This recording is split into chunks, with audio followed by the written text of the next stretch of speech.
अस्सलामुअलैकुम, बिस्मिल्लाहिर्रहमानिर्रहीम।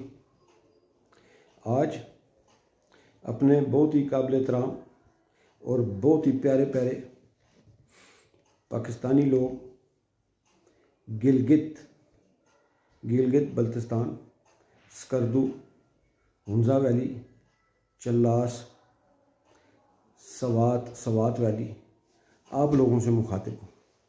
आप लोग पाकिस्तान के खूबसूरत लोग, अच्छी सीरत वाले लोग, प्यारी ज़ुबान वाले लोग और खलूस वाले लोग। मेरा नाम मिर्ज़ा तनवीर अहमद है।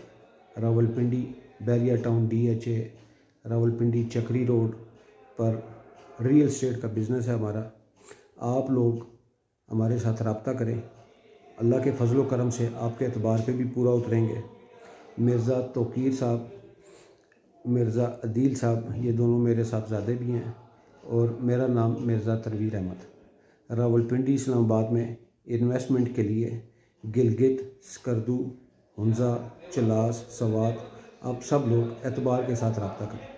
अल्लाह के फजल व करम से रियल एस्टेट में प्रॉपर्टी के मुतल्लिक़ हमारे पास सस्ते, महंगे, अच्छे, बहुत अच्छे प्लॉट्स, घर, प्लाज़ा तमाम वैरायटी अवेलेबल है। आपके एतबार पे पूरा उतरेंगे। आपके लिए बहुत सारी दुआएं। गिलगित जिंदाबाद, स्कर्दू जिंदाबाद, चल्लास जिंदाबाद, सवात जिंदाबाद। अस्सलाम वालेकुम। अल्लाह आप सबको आसानियाँ देने वाला बनाए।